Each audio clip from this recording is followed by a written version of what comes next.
Muy bien, mis queridos amigos, y así seguimos, continuamos esta tarde. Saludamos también, hola, ¿cómo están? A ustedes que están siguiendo a través del Facebook Live a esto que es en la mira. Bueno, ya lo tenemos con nosotros, ya lo dije, al doctor Iván Bondar, que él está encargado de toda la parte cultural, del área del municipio y por supuesto también de educación. Bueno, hoy vamos a hablar de algo que, bueno, recién justamente estábamos conversando un poco de qué se trata esto de No Estás Solo. La verdad que es un título que impacta, que te genera, ¿viste? Algo así, un no sé qué sé yo. La verdad que es algo nuevo, es algo interesante. Te cuento que son las 6 de la tarde en estos momentos, en este miércoles 17 de junio, y la verdad que es muy interesante y te recomiendo a vos que estás del otro lado, si estás escuchando la radio, si estás escuchando a través de la web, si estás viendo simplemente a través aquí del Facebook Live, que no te lo pierdas, no te lo pierdas, porque no importa cuán extensa sea la charla, yo le voy a dar carta libre porque si es algo que sabe, es explayarse, es hablar, y la verdad que esto es interesante desde cualquier punto en que lo veas, lo observes si se quiere también, o lo escuches. Es muy interesante, así que siendo un minuto pasada la hora 6 en toda la República Argentina, vamos a dar vuelta a la cámara,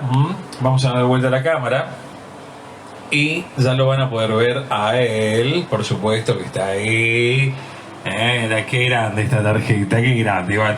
Bueno, a ver, Iván, salude por favor a toda la audiencia también que lo está viendo, y también ya lo están escuchando, ¿Cómo estás, Iván? Buenas tardes. Muy bien. Gracias por invitarme a tu casa nueva. No había venido.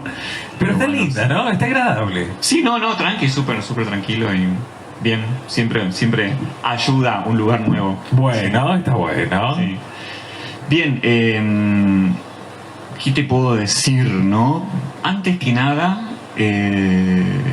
por ahí me voy a presentar, porque suele pasar, sí, cuando uno toca un tema determinado, muchas veces lo primero que la gente suele preguntarse es desde dónde viene, quién lo dice, cómo lo dice, para qué lo dice, o qué tipo de autoridad o intelectual o científica o social tiene una persona para hablar sobre determinados temas. Cuestión que yo defiendo mucho también desde mi punto de vista, ¿no? Bueno, para todos aquellos por ahí que es la primera vez que me escuchan o que por ahí me ven en otros lugares como la biblioteca, el museo, el centro cultural, Toro Candil, Ángeles Somos, congresos, eventos, simposios, jornadas, y pareciera que uno es todoterreno, cosa que es muy agradable, ¿no? Mi función en el municipio, en la gestión de Eduardo Burna, se complementa también con otras tareas, ¿no? Entre las cuales son más importantes, ¿no? O sea, yo soy docente, investigador de la Facultad de Humanidades y Ciencias Sociales de la Universidad Nacional de Misiones, e investigador del CONICET. El CONICET es el Consejo Nacional de Investigaciones Científicas y Técnicas, que depende del Ministerio de Ciencia y Técnica de la Nación Argentina. Como investigador de CONICET, hace más de 15 años que, aparte de mi corta vida, por decirlo así, hace más de 15 años que vengo trabajando, estudiando, indagando en la problemática de una línea muy especial que dentro de la antropología, que es mi formación de base, nosotros la conocemos como antropología de la muerte o etnografía de la muerte. Etnografía de la muerte. La etnografía es una palabra que se traduce como escritura sobre los pueblos, sobre las comunidades, o sea, sobre la etnia, sobre el grupo, ¿no? Entonces, la grafía sobre las prácticas, las costumbres de los grupos humanos. Dentro de ese campo, desde el 2010 que me dedico a puntualizar en la muerte de los niños, ¿sí? Principalmente en la primera infancia, niños hasta 7 años, y trabajo con madres que pasaron por la situación de la muerte de sus hijos. Bien. Y sobre eso construyo el concepto del angelito, y el concepto regionalizado del angelito, no solo en el nordeste argentino, sino también en el sur del Paraguay. Y a partir de este año también en el sur del el Río Grande do Sur, que sería la otra parte limítrofe que nosotros por ahí tenemos con toda la región, ¿no? Bien. De ese recorrido que hace más de 15 años vengo transitando, obviamente las nociones de muerte, de morir, son un recurrente porque necesariamente hay que pasar por ellos, ya sea analizando la situación en jóvenes, en adultos, en personas de tercera edad, en situaciones de crisis humana, de tragedia. Es decir, imagínense que, bueno, he trabajado la temática de la muerte en situación de pandemia, como fue la peste bubónica. Ha trabajado la situación de muerte en el Holocausto, la situación de muerte, por ejemplo, en un tsunami. Es decir, todas situaciones de tragedia humana que de alguna forma ubican al ser humano en una situación límite y de crisis. Bien. Todo esto, obviamente que se funda en la recolección de información, ¿no? Es el trabajo directo con la gente, entrevistas en profundidad y demás, y también de información devenida de las narrativas folclóricas, literarias o producciones científicas extras a la antropología, como la sociología, la historia, la semiótica, la medicina, la filosofía. Es decir, todas estas líneas, repito, la filosofía, la historia, la antropología, la literatura, la comunicación, han trabajado la medicina, han trabajado la temática de la muerte. Bien. Sí, en todas ellas está la temática de la muerte. Pero la gran pregunta que yo me planteo hasta hoy y que sigo de alguna forma bosquejando, escribiendo, porque tengo muchísimos papers escritos, publicados, libros y demás, ¿qué se entiende por la noción de muerte? ¿No? ¿Cómo el ser humano capta eso, digamos? Exacto, claro, lo traduce, lo interpreta. ¿Cómo lo interpreta? Y lo transmite, y por qué no lo vive. ¿Sí? ¿Cómo el ser humano vive la situación de muerte? ¿Cómo lo vive?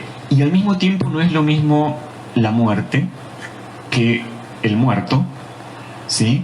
Que el difunto, que como lo conocemos acá, el finado, por decirlo así, o el morir, que son tres nociones totalmente diferentes. Exacto. ¿Sí? Uno va para el lado de lo biológico, físico. Otra dimensión tiene que ver con cómo uno interpreta quizás la situación de muerte. Y el morir tiene que ver en cómo la sociedad, la cultura y el tiempo construyen la idea de muerte. Es decir, no es lo mismo morir, o no fue lo mismo morir en el medioevo que en el presente. No fue lo mismo morir en casa que morir medicalizado en el hospital. Es decir, y no es lo mismo morir a los 7 años que a los 17, que a los 87. ¿Sí? Exacto. Es decir, eso es una cuestión muy importante. Pero, ¿a dónde apuntan este ciclo de charlas que... A mí lo que me impacta, Sí. perdón Sí, que te interrumpa, ¿no? Pero lo que me impacta más, pero de a buena manera, ¿no? Sí. Es el título. No estás solo. Exactamente. Bueno, Eso es algo genial. Sí. No sé por qué, pero me gusta. ¿Viste? Bueno. Cuando ves algo así que por la vidriera me gustó. sí. Bueno, así. Bien, esa idea de no estar solo también se funda en una percepción de la antropología de la muerte, porque es lo primero que nosotros tenemos que pensar, ¿no? Que la muerte nunca es algo individual, sino que es una construcción colectiva. Bien. Y al mismo tiempo, al ser colectiva, es una situación o un tránsito a cual no se le puede privar de la colectividad. Es decir, morir solo y morir en el anonimato, creo yo, es una cuestión extremadamente compleja que el hombre tiene que aprender a salvar, evitar, ¿sí? Y de alguna forma comprender. El no estar solo también implica un proceso de acompañamiento. Esto no significa que nosotros querramos, o que yo desde la antropología quiera ser o meterme en el campo de la psicología o en el campo de la psiquiatría. Bien. Sino que es algo que yo, después de todo este tiempo que trabajo la muerte, me animo a llamar como una suerte de terapéutica antropológica. Es decir, el proceso de escucha, de acompañamiento, de que la sociedad, la familia, el sujeto, el individuo, para no hablar del sujeto aislado, no se sienta solo o no se sienta despojado de la ayuda, del entendimiento y de la comprensión. Ser ese hombro amigo, digamos. En una situación exactamente de crisis humana, claro, o de crisis vital, como es la situación de muerte. La situación de muerte siempre va a ser única, es irrepetible. O sea, hay una frase maravillosa de Derrida, cada vez única el fin del mundo, que es un texto que Derrida va a escribir. Jacques Derrida, uno de los grandes filósofos del siglo XX, donde Derrida escribe cartas a sus amigos fallecidos, entre los cuales está, por ejemplo, Michel Foucault, y explica cómo él entiende que cada muerte de cada ser humano implica necesariamente el fin del mundo, porque es irrepetible, es intransferible y al mismo tiempo es incomprensible la más de las veces. Y es necesariamente el fin del mundo para el que muere. Pero, exacto, sí, es cierto. Pero es mucho más profundo el pensamiento, porque en realidad eso desencadena un conjunto de acciones y de modos de entender el mundo en aquellos que sobreviven al difunto. Y es ahí donde también se funda esta idea de no estar solo. Es decir, y no estás solo en qué sentido. O sea, no estás solo porque desde las décadas del 40 del siglo XX en adelante hay un tema que superó al tabú de la sexualidad, que es justamente el tema de la muerte. ¿Sí? O sea, son dos grandes tabú del siglo XX, la sexualidad y la muerte. De la muerte no se habla, de la muerte no se dice, en la muerte no se piensa. Sin embargo, es una condición humana, es una condición de lo vivo, es una condición de lo viviente. Es decir, las células mueren, los vegetales mueren, los animales no humanos mueren. Todos estamos sujetos a ese ciclo de relaciones, si se quiere, con el mundo natural que nos alberga. Entonces, esta idea de no estar solo también significa, de alguna forma, poder estar inmersos en una red de sentidos y de construcciones acerca de la muerte que necesitan del otro, ¿no? Que necesitan de la mirada, del acompañamiento del otro.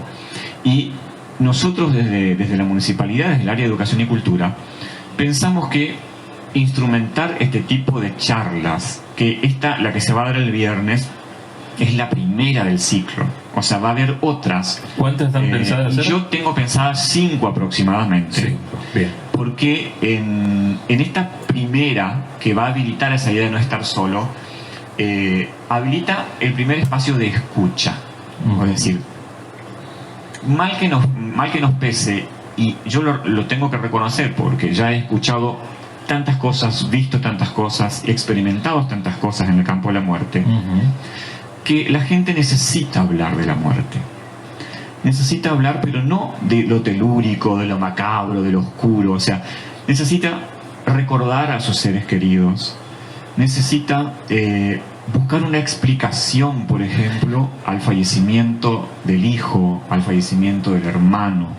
Pregunto e interrumpo. Sí. ¿Es buscar hablar o es tratar de aprender a soltar? Claro, exactamente. Primero y principal es intentar decirlo. Intentar decirlo. Lo que no puede ser dicho, expresado en palabras, muchas veces no puede de alguna forma ser reflexionado o interpretado. O sea, esa es la magistralidad de lo humano también, es decir, claro. Es decir, nosotros lo que no podemos expresarnos en el lenguaje difícilmente tenga existencia externa.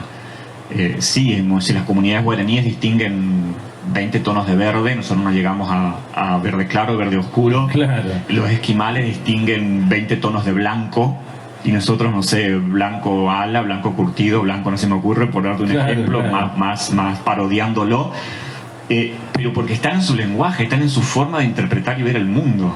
Entonces, lo primero que hay que tratar de hacer es motivar a la reflexión sobre el tema, pero repito, no sobre algo telúrico, macabro, oscuro, como se construyó en el medioevo, sino acerca de del pasaje, de los inicios, es decir, de pensar que esto es parte de una transición. Ciclo, es una transición. Claro. No importa acá el esquema o el sistema de creencias al cual uno adhiere. En todos los sistemas de creencias, y esto lo digo como antropólogo, y en la historia de la humanidad, el tema de la muerte fue un desencadenante de reflexiones múltiples hasta hoy irresueltas. Hasta el más incrédulo, escéptico o gnóstico o supuestamente ateo, en algún momento va a transitar por el umbral de la muerte. Es cierto. Es decir, y yo lo digo con tanta naturalidad porque hace 15 años que lo vengo trabajando. Por ahí la gente se sorprende de cómo uno lo dice por ahí sin el doctor, tapujos, perdón, ¿no? pero acá el doctor Víctor Arzú le está mandando saludos. Bueno, ok, gracias, estuvimos esta mañana con él, justamente. El Mauro Acosta también lo manda saludos. Perfecto. Y lo están viendo bien. desde la ciudad de Posadas, desde Corrientes Capital. Así que si vienen por allá, entonces, diríamos, ¿no? Bien, por ejemplo, doy ese ejemplo que parece del campo de la hilaridad. Es decir, fíjense, ahí ya hay una cuestión de crisis de peligro, ¿no? Es decir, y hoy decíamos en la reunión, ¿no? Todo esto de la pandemia, del COVID, del aislamiento y demás, tiene un trasfondo que tiene que ver con el trasfondo de la posibilidad de la inexistencia. Es decir, escribí un artículo para, haceme acordar que tengo que volver para atrás después, para el diario... un diario de Mar del Plata, la capital. Ajá, sí, lo conozco. Donde ellos me preguntaban acerca de cómo se habían transformado los ritos mortuorios, los velorios principalmente, en el sistema de pandemia. Obviamente que yo trabajé la temática en la peste negra y bueno, ahora volví a trabajar el tema, ¿no? en tema COVID. Y en ese sentido, la temática justamente que aparecía reflejada en ese artículo y que quería de alguna forma tomarlo como ejemplo, era esta idea que es paradójico que la evolución humana nos ha convertido en seres gregarios. Necesariamente somos seres colectivos, que nos movemos en manada. Es cierto. ¿Sí? Y lo que nos ha dado el éxito evolutivo es justamente la sociabilidad, el vivir en manada. Y de repente ahora tenemos que volver al aislamiento, tenemos que negar la condición humana, que es la condición de la sociabilidad, de lo gregario, y volver a la caverna. Para sobrevivir tenemos que volver a la caverna. Y eso es... Mirá qué loco, pero es cierto. Paradójico, exactamente. Claro. O sea, el proceso de cuarentena que nosotros no lo hemos quizás vivido cómo se ha vivido la cuarentena en otras pestes, que es extremadamente más complejo, ¿no? Es decir, 4 veces 10. Fíjense que esto es muy interesante para otras charlas, ¿no? ¿No? Por ejemplo, 40 días y noches duró el diluvio. 40 años estuvo el pueblo de Dios perdido en el desierto. Para evitar la peste hay que pasar 10 veces 4, es decir, la cuarentena, 40 días. Son cuestiones muy interesantes, ¿no? Es decir, que están de alguna forma presentes en la historia de la humanidad y que también se vinculan al mundo de lo religioso, ¿no? Y también se estima que 40 días estuvo Moisés en la montaña escribiendo las leyes de Dios. Entonces el número 40 aparece también extremadamente reflejado en la historia del sistema de creencias. Lo digo como antropólogo, ¿no? Sí, pero más de uno lo va a tomar al 40 ahora para el número de la timba, sí. Te digo. Entonces es muy interesante esto de decir, bueno, siempre pareciera que el peligro, que la finitud está en el otro. Bien. ¿No? El otro que tiene que quedarse afuera, ¿no? Pero sin embargo nosotros no podemos comprender ni vamos a comprender la situación de muerte vinculado a nosotros mismos, porque nosotros tomamos conciencia de la muerte siempre ante la muerte del otro. Es verdad. ¿Sí? Eso siempre ante la muerte del otro. Y ahí aparece el concepto de quiero después volver más a la charla, ¿no? Pero estas son cuestiones que quizás no las voy a decir el viernes, ¿no? El concepto de la moratoria, ¿no? Esto es de Margulis, es un sociólogo que trabaja esta temática. Él dice, bueno, los jóvenes tienen moratoria vital, un plus, ¿no? Entonces pareciera que los jóvenes de la sociedad, cual fuera ella, poseen un extra de vida que lo pueden quizás desperdiciar, entre comillas, en determinadas situaciones extremas, porque presuponen que tienen a la muerte como lejana, ¿no? Entonces, claro, ese típico, a mí no me va a pasar nada. Exactamente, no me va a pasar nada porque soy joven, ¿no? Y pareciera que la persona adulta o la tercera edad tiene menos moratoria vital, pero también eso es histórico, ¿no? Porque obviamente que el Homo erectus, cuando llegaba a los 40 años, llegaba al límite de vida y ya no podía de alguna forma subsistir, ¿no? El habilis tampoco. Sin embargo, el hombre moderno tiene una expectativa de vida diferente, ¿no? O sea, se duplica quizás esta situación, ¿no? O bueno, no podemos entender cómo no sé, Noé vivió 900 años, o más o menos ese número en el texto bíblico, claro, porque los años se cuentan de forma diferencial. Así como el tiempo depende del tiempo, o sea, el propio tiempo es histórico, o sea, cómo se medían los tiempos en la Edad Media no son las mismas formas de medir el tiempo en la modernidad, ¿sí? Así también ha trabajado la situación de la muerte.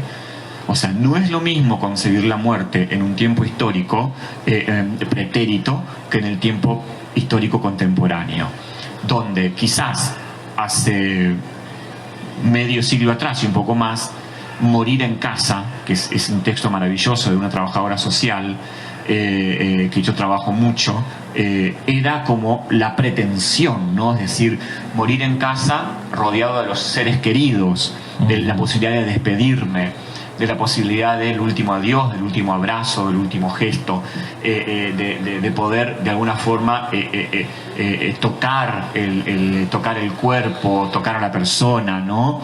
Y sin embargo eso llevado a la medicalización del cuerpo o llevado a en términos genéricos, ¿sí? la hospitalización del cuerpo genera también toda una disrupción en las prácticas genéricas e históricas de la muerte. No es lo mismo morir en casa que morir en el hospital. No es lo mismo morir al lado de los seres queridos que morir en aislamiento. Y ahí para está el tema. El que sobrevive, no es lo mismo que alguien muera de muerte, como dicen, no me quiero morir de muerto, no es decir, me quiero morir de viejo, como dicen nuestros abuelos, que alguien muera, por ejemplo, infectado por COVID. Porque no solamente irrumpe eso en la posibilidad de despedirlo, sino también irrumpe en todos los protocolos funerarios a los que la cultura occidental está acostumbrada. Exactamente. ¿Sí? Exactamente. Es decir, ya no puedo besar la frente, tocarle la mano, ver su rostro luego de la tanatopraxia, velarlo a cajón abierto, no puedo acompañar su paso, por ejemplo, al mundo de los muertos en el momento de la inhumación. Es decir, son un montón de cuestiones que vienen a quebrar la supuesta naturalidad de la muerte. A ver, doctor, ¿Sí? Le interrumpo un poquito porque acá justamente escriben lo siguiente. El doctor Víctor Alzú escribe: se vive pensando en la muerte, a modo de pregunta.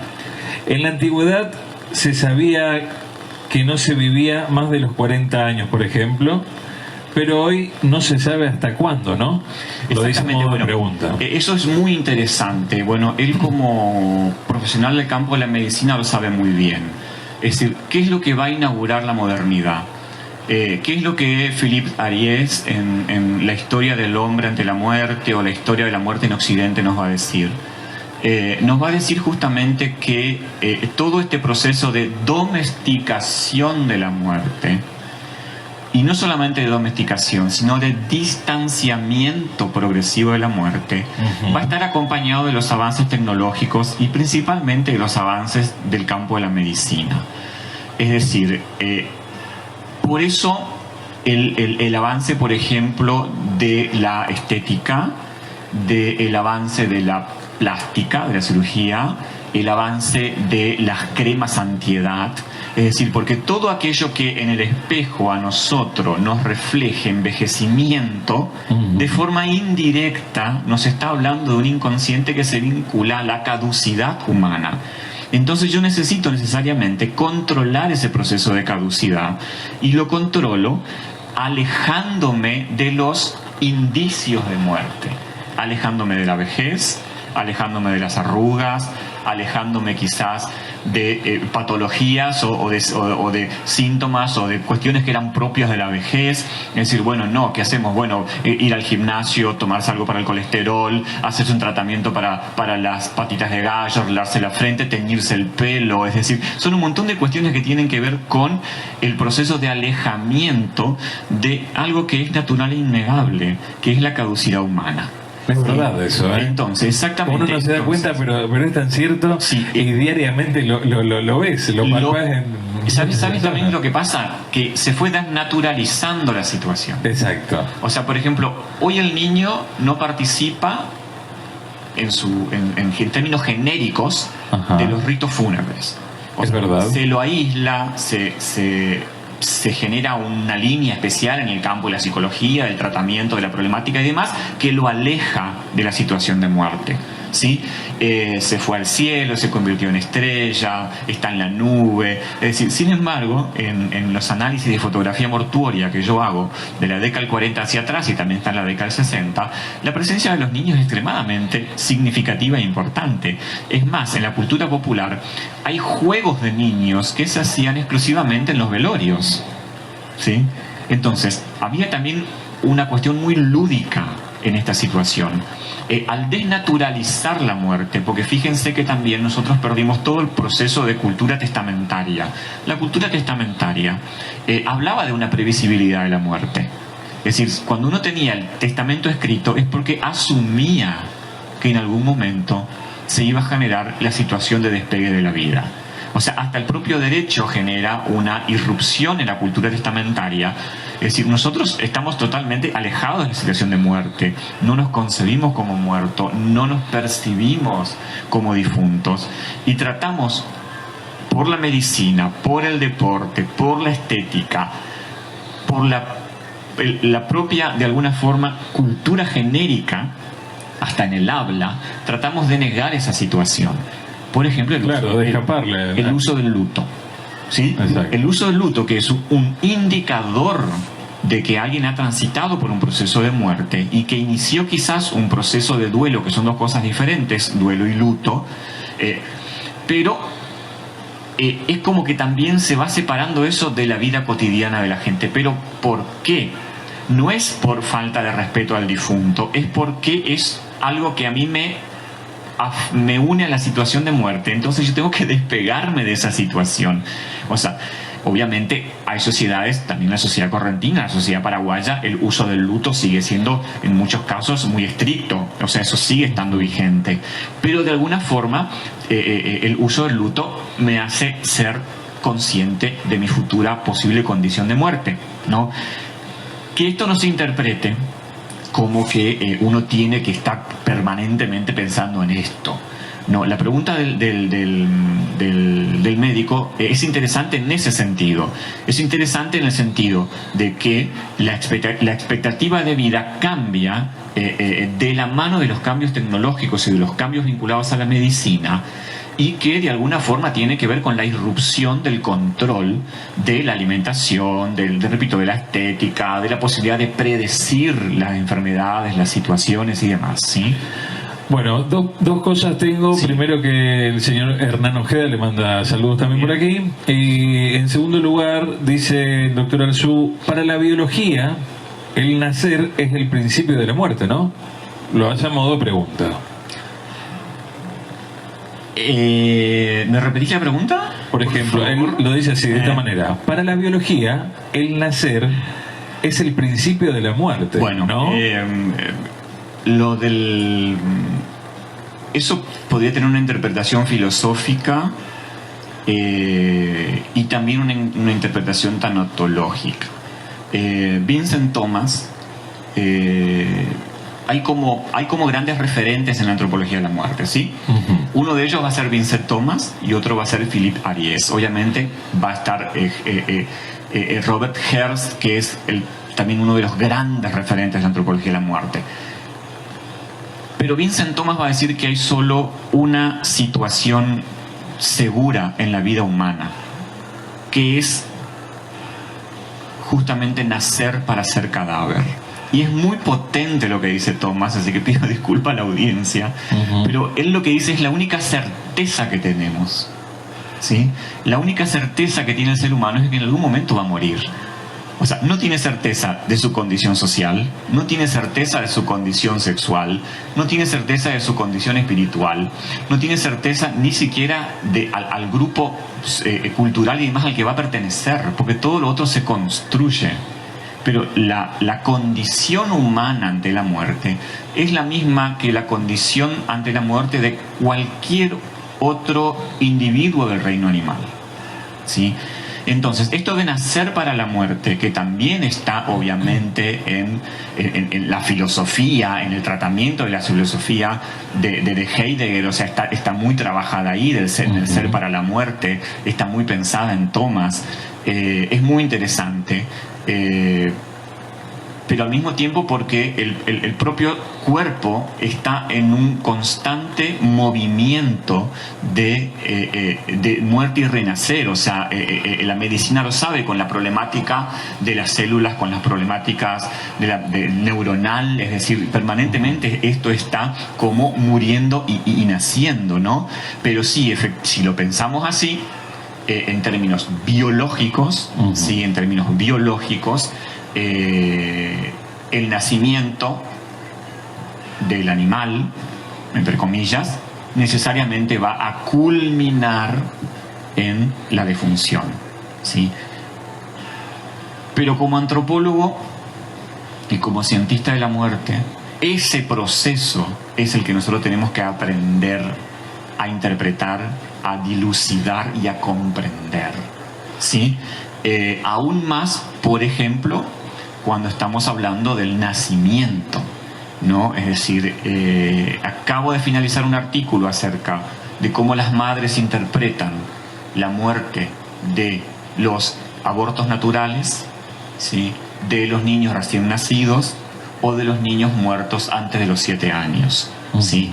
Y esa también es una condición extremadamente compleja, porque tenemos muertes intrauterinas que entran en el ciclo de la interpretación de la vida y que adjudican, por ejemplo, a esa situación de muerte la facultad regional del angelito. Es decir, no hace falta haber sido parido vivo para entrar en el ciclo de las interpretaciones culturales acerca de la muerte y la adjudicación de un sentido. Es muy complejo, ¿no? Es muy complejo porque para algunos en realidad las muertes intrauterinas no entran en el ciclo de la interpretación de lo religioso del campo de las creencias, pero para muchas de las madres con las cuales yo he trabajado, diría hasta por un 100%, adjudican la facultad de angelito a estos niños que no han podido nacer vivos, por ejemplo, que esto tiene toda una terminología específica en la medicina, por ejemplo, que bien lo sabrán las personas que nos están mirando. Y de ahí el desafío, es decir, la muerte necesariamente es la cesación definitiva de todo indicio de vida biológica, ¿sí? O de vida biofísica, dependiendo del tiempo histórico, ¿no? Es decir, la muerte cerebral, la muerte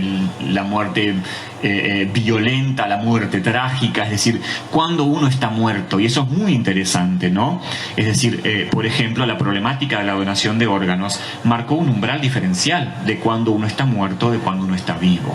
Exacto. ¿Sí? Entonces, eso es muy interesante. En términos biológicos, sí, o sea, es decir, cuando todos vamos a morir de un paro cardiorrespiratorio, ¿sí?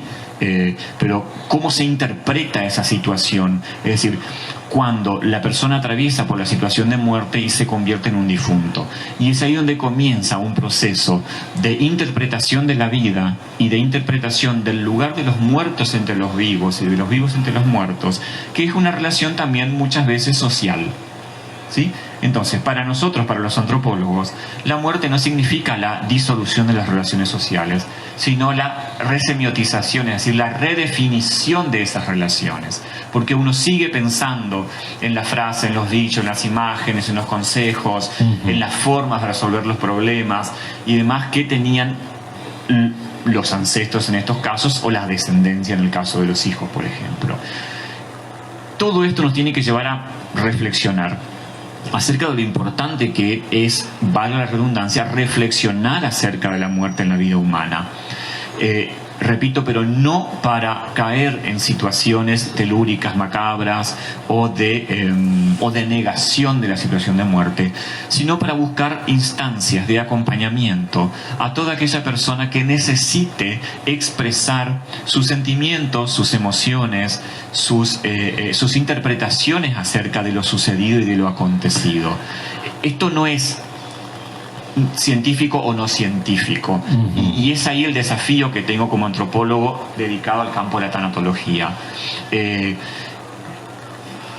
La metodología del estudio de las emociones, de las percepciones, de las interpretaciones está muy desarrollada, muy desarrollada, y no por eso es no medible, no estudiable, no cualificable o no interpretable. Es decir, nosotros podemos trabajar las emociones.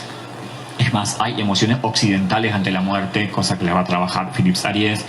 Hay lugares de los muertos en Occidente, por ejemplo, el lugar del muerto en Occidente, en términos generales, es la tierra, ¿sí? Entonces es una cuestión muy interesante, ¿no? Hay excepciones, bueno, pero en el caso de la antropología no se dedica a las excepciones, sino a las generalidades, no a los estudios de las generalidades.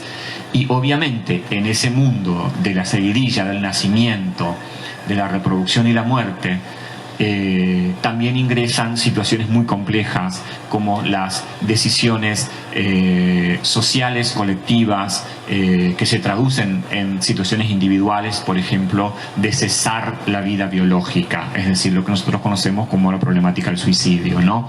Que también todo esto está motivado ante esa situación, es decir, hay muertes muy trágicas, es decir, hay una irrupción, si se quiere, por ejemplo, en la norma antropológica en términos generales, por ejemplo, la muerte de un hijo antes de la muerte de un padre, ¿no? Esa es una cuestión muy violenta, ¿no? Y esto me lo dicen las madres con las cuales trabajo, es decir, yo nací para que, o estoy para que mi hijo me sepulte y no para sepultar un hijo, claro, ¿no?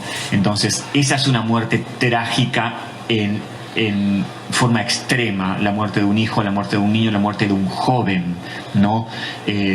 La muerte de un joven y la muerte de un niño nunca es una muerte esperada. Obviamente ni una muerte es esperada, obvio, salvo aquella muerte por ahí aludía al médico, ¿no? Es decir, bueno, en determinado momento histórico, bueno, yo sabía que podía llegar hasta, entonces tenía que tener todo armado, ¿no? El ajuar, el testamento, las cosas distribuidas, el mundo ordenado, porque biológicamente y en términos de medicina y de técnica y demás, sabía que esto iba a tener una suerte de finalidad, o decir, bueno, no puedo controlar la tuberculosis porque no existían las vacunas para controlar esta cuestión. La infección de tuberculosis sabía que iba a culminar en muerte. Y eso me daba un periodo de letargo extremadamente complejo que me permitía a mí ordenar la vida hasta morir de tuberculosis, por ejemplo. ¿Sí? Situación que con otros virus y fue imposible, con la peste negra fue imposible, con el COVID es imposible tener la vida ordenada ante una situación de esas. ¿Sí? Pero entonces, de esa forma, nunca va a ser lo mismo la muerte de un hijo que la muerte de un hermano, que la muerte de un padre, ¿sí? Todas ellas van a ser únicas. Y el acompañar esa situación, es decir, que la gente no se sienta sola, que sienta que también nosotros desde la municipalidad tenemos personas formadas y estamos formadas para eso. Que no solamente gestionamos grupos musicales, muestras o espectáculos de cine, sino que también estamos ahí para cuando van a necesitarnos o nos necesitan en situaciones de crisis humana. Es decir, todo aquel que necesite hablar, que necesite expresarse, que necesite volcarlo, digamos. Claro. ¿Sí? Que necesite preguntar. Y a mí me ha pasado muchísimo, es decir, bueno, ¿y dónde está mi hijo? ¿No? Es decir, ¿y a dónde fue? Y hasta esto ha ido al campo de la mística, es decir, bueno, y lo siento, y lo percibo, y lo veo. Ahora, le pregunto, ¿usted cree que estas 5, porque ya tiene premeditado que van a ser 5 salidas, 5 charlas? ¿Será que van a ser suficientes? No, porque digamos que para mí esto es algo bastante fuerte. Sí. Yo lo veo más como también, como de alguna manera a veces, no quiero que se compare capaz de esta manera, pero me da como a veces salen en las películas estos grupos donde hay un profesional, donde los puede guiar, donde los puede ayudar, donde les puedes dar las herramientas para ir trabajando cada punto, cada situación puntual, ¿no? Sí. Y la verdad que va a ser algo, acá me dicen por ejemplo, nunca es suficiente, y sí, va a ser el recorte que yo te mencioné es un recorte académico, ¿no? Es decir, bueno, yo tengo pensado una lista de temas para el viernes, ponele, o sea, los temas son, bueno, ¿qué se entiende por muerte, por muerto, por morir? ¿Cómo se entiende la muerte del niño, la muerte del joven? ¿Cómo es morir en Occidente, por ejemplo? ¿Cómo fue, cómo es? Y todo esto obviamente nos va a llevar a todo lo otro, es decir, porque también es interesante pensar en el rito, pensar en el velorio, pensar en el acompañamiento, pensar en después también en cómo los diferentes sistemas de creencias interpretan el rol o el lugar de los muertos en el inframundo, en el más allá, es decir, y esto tiene que ver, repito, con un concepto de terapéutica antropológica. Yo no quiero meterme en el campo de la psicología ni la psiquiatría, pero los que entienden del tema saben que la base de la antropología es lo que nosotros llamamos la entrevista etnográfica. Y la entrevista etnográfica es una entrevista no estructurada. Es una entrevista que de alguna forma tiene lugar en el trabajo de campo de larga duración. La entrevista etnográfica es una entrevista de diálogo, es decir, es una entrevista donde hay tópicos generales de charla, pero no hay preguntas. ¿No? Entonces el antropólogo se sienta a escuchar a su interlocutor. Y en esta escucha es donde el interlocutor va construyendo el problema, el tema, que el antropólogo va guiando según sus intereses, ¿no? Entonces, de alguna forma, la escucha está abierta y la escucha, de alguna forma, genera la posibilidad de la domesticación del dolor, ¿sí? De la traducción del dolor y, ¿por qué no?, de la reconceptualización de la noción de duelo. Que la gente no piense que el duelo tiene un inicio y una terminalidad estrictas. Y aquí podemos debatir muchísimo con los médicos, ¿sí? Bueno, estoy preparado para ese debate en otro lugar, ¿no? Es decir, el duelo no debe ser llevado al campo de lo patológico, ¿sí? O sea, hay un texto que se llama La muerte y la construcción cultural, de Vincent Thomas, Luis Vincent Thomas, donde él trabaja el concepto de la escatología y el concepto del duelo, ¿no? Y explica justamente estas disrupciones o estas discusiones que la antropología va a tener con el campo de la psicología. Si un duelo dura 3 años, no es patológico, no debe ser medicalizable. O sea, los duelos son y responden a condiciones de interpretación de la relación con el otro y la relación con el difunto y la relación con el contexto, ¿no? Entonces, sentirse acompañado en la construcción de ese duelo es muy importante. Ojo que, como decís vos, estás teniendo la primicia de todo esto.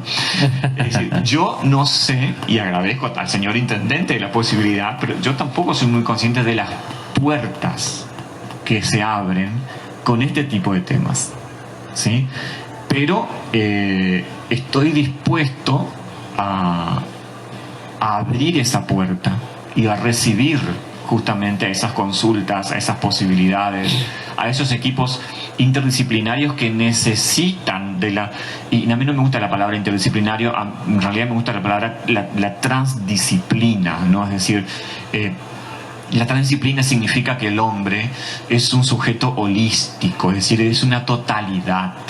El hombre no es mente, corazón, emociones, sentimiento, no. O sea, tampoco en la evolución humana evoluciona primero el cerebro, pues no, eso no es así. O sea, chao, listo, a leer, porque eso no es así.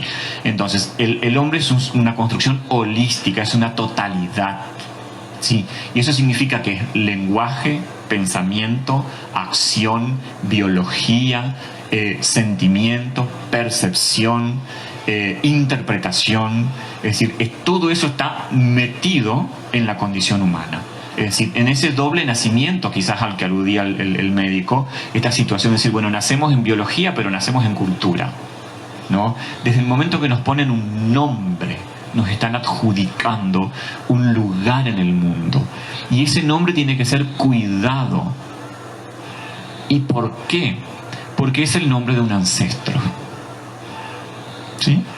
Te llamas como tu padre, te llamas como tu abuelo, te llamas como tu madre, o te llamas como el deseo que yo tengo que te llames. Entonces siempre vamos a tener el nombre de alguien que ya no está. Desde ahí nosotros tenemos que tener en cuenta que el doble nacimiento es en el campo de la biología y en el campo de la cultura. Por eso la charla va orientada a la charla a esta idea de no estar solo, muerte, naturaleza y cultura, porque navegamos en ese doble mundo. Navegamos en el mundo de la biología y navegamos en el mundo de la cultura, que eso es lo que nos ha propiciado el éxito evolutivo como especie, esta doble dimensión. Y en esa doble dimensión fue clave no estar solo. Es decir, hoy es clave no estar solo. Es clave sentir que hay alguien o algo aquí o allá, o el nombre de lo sagrado que tenga, ¿sí? O el portador de ese orden que a mí me permite hablar, escuchar, reflexionar, ¿sí? Hoy decían los referentes de los sistemas de creencia que estaban con nosotros, el sacerdote y el pastor. Es decir, aquel otro que nosotros en la antropología le llamamos quizás el otro significante, aquel otro que nos acompaña, que no forma parte de nuestro núcleo íntimo, pero que también está, es decir, el docente, el profesor de gimnasia, el amigo del barrio, el kiosquero. Pensá que todos esos vínculos se cortaron. ¿Sí? Es decir, la señora que iba a la peluquería, ella no pudo ir a charlar más con la peluquera. O sea, la problemática de la antropología trabajó mucho el chisme, pero como que el chisme también alimenta el alma en ese sentido. Mira. La señora ya no pudo contarle más los problemas a la peluquera. Entonces, esto también es una cuestión muy compleja y en eso hay que estar. Es decir, no estar solo significa que hay alguien. Me siento Luisa Delfino, che. O sea, algo así, no sé. Hay alguien que te puede escuchar y es más, que te puede escuchar con seriedad. Sí. ¿Sí? Y con conocimiento de causa. Eso es lo importante. ¿Sí? Y con seriedad y con honestidad.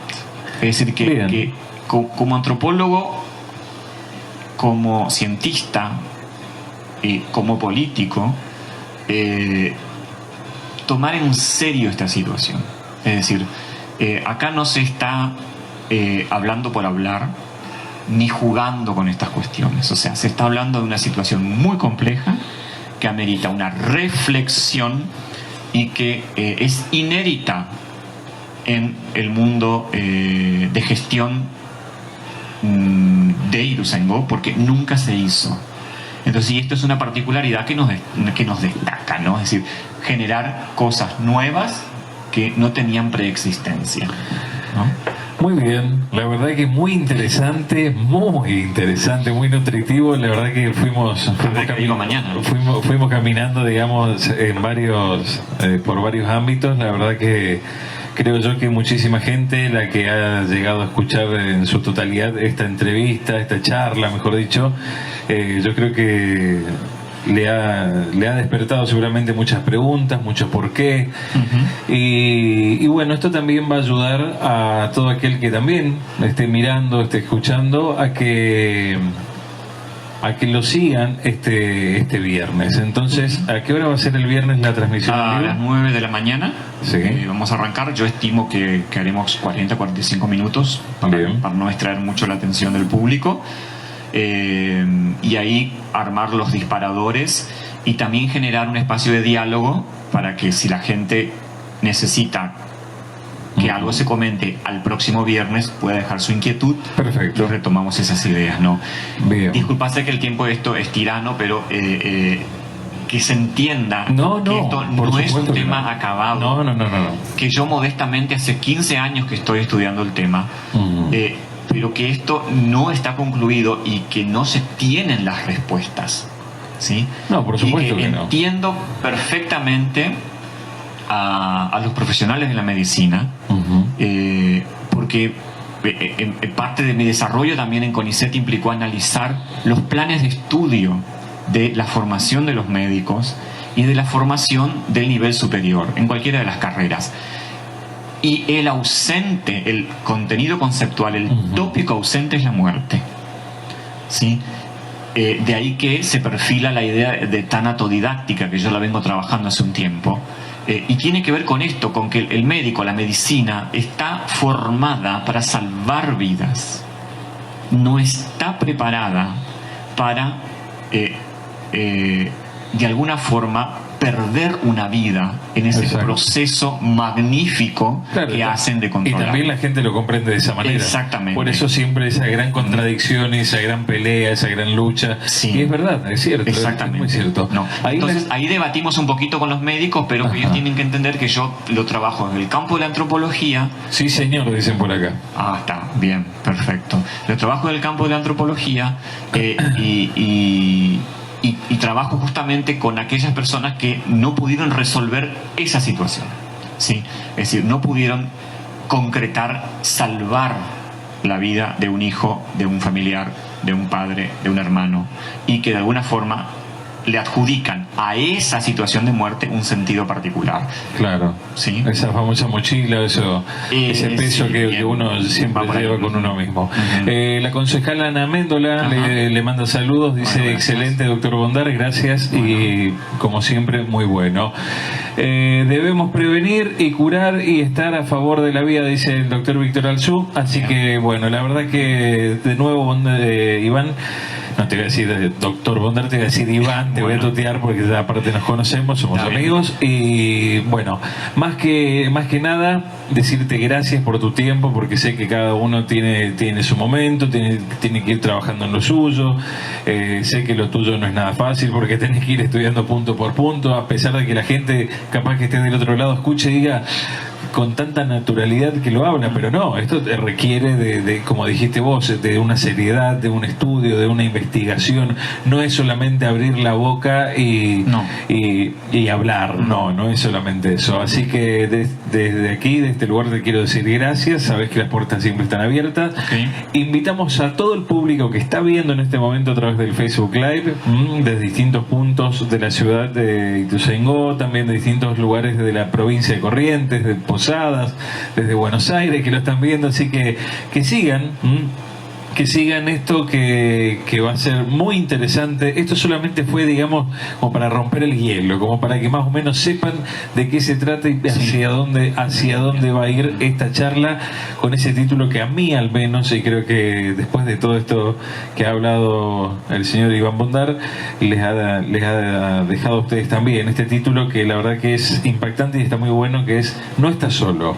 Y no estás solo, me atrevo a decir, no estás solo vos que estás escuchando en estos momentos, vos que lo estás viendo, vos que seguramente lo padeciste algo, o simplemente se te ha cruzado algo por la mente. Bueno, no estás solo, y el viernes justamente a las 9 de la mañana, a través de transmisión del Facebook de la Municipalidad de Ituzaingó, te invitamos a que sigas esta charla y a que te enganches en esto que está muy, pero muy bueno, y la verdad que es la primera vez que se va a realizar en Ituzaingó. Felicitaciones. No te deseo suerte, porque la suerte es para los mediocres, pero sí éxitos. Gracias. ¿Sí? Así que bueno, 53 minutos nos separan de la hora 6 en la República Argentina, mis queridos amigos. Es momento de continuar con más en la mira. A ver, salude, doctor, porque vamos a dar vuelta a la cámara. Muy bien, ahí está. Damos vuelta a la cámara. A ver, eso, y ahí, sí, bueno, sí, en algún momento se tenían que volver a encontrar con esta caripela, claro, ¿qué va a ser?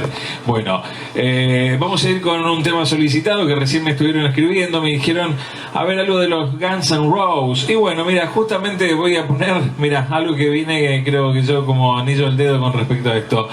Live and Let Die, vive y deja morir, Bueno, ¿cómo doctor Alzú me va a decir que es feo? No, qué fea su actitud, pero por favor, mira lo que es esta caripela, por Dios. Bueno, vamos a ir con un poco más de música y ya volvemos con más información, ya volvemos con más de esto que es En la Mira. No te muevas, no te muevas, que tenemos todavía mucho más por delante. Enseguida vengo con los saludos, enseguida continuamos con más de esto que es En la Mira. Quédate.